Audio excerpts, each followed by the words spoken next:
Hi, my name is Ashley Han. I am currently a fifth grade teacher.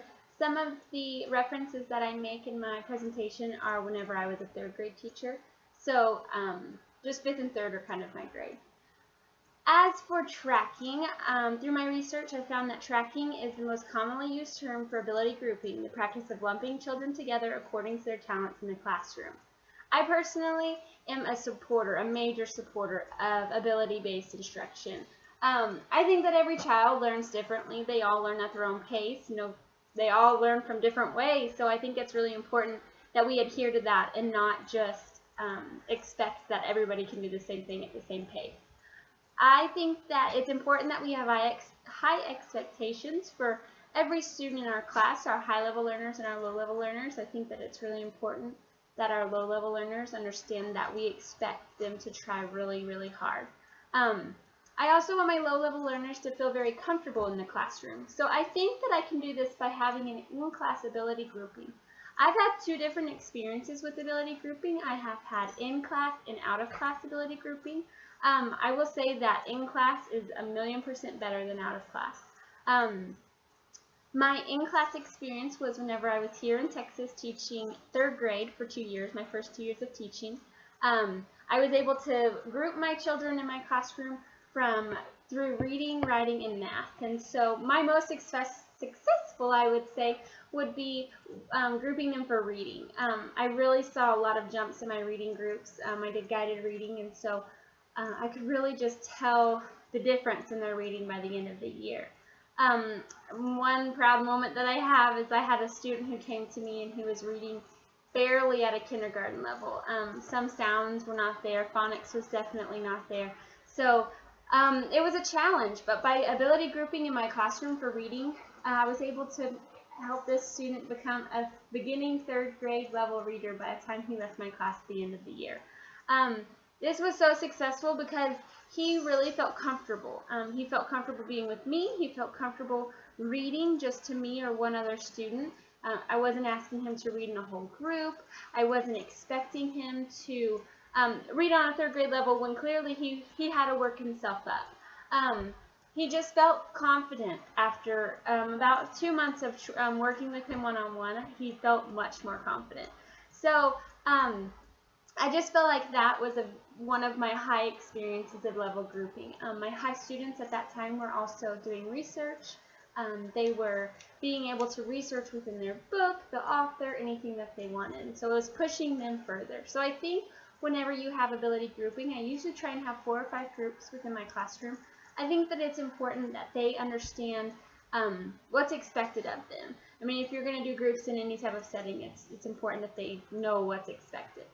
Math was also very successful in grouping within my classroom. It was nice that my students who knew their facts, they understood the lesson, they could get the assignment done, and then they would go ahead and work on an extension activity with their small group. So it really pushed them further, and at the same time it gave me the opportunity to work with some of the smaller groups on answering any of their questions and being able to ask them questions to make them think deeper.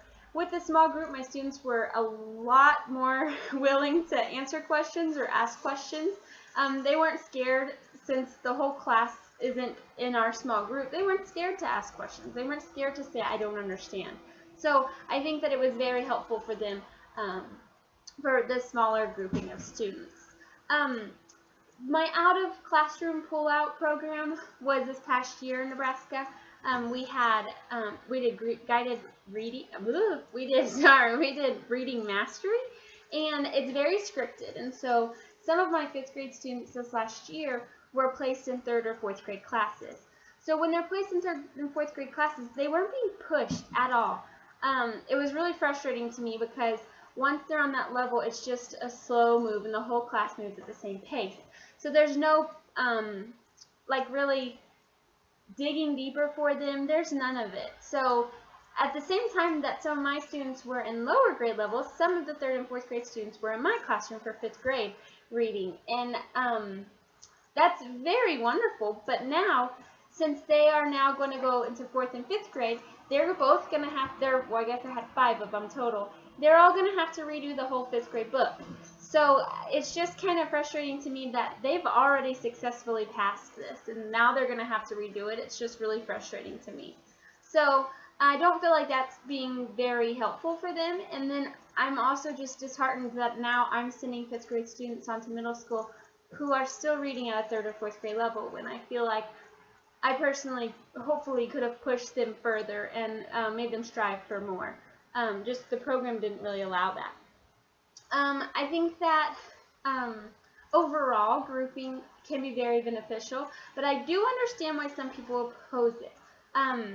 You're kind of just on a track. I mean, in the elementary level, it's easy to go in and out of groups. I switch my groups up like every single week. Somebody might understand something and then they don't understand the next thing.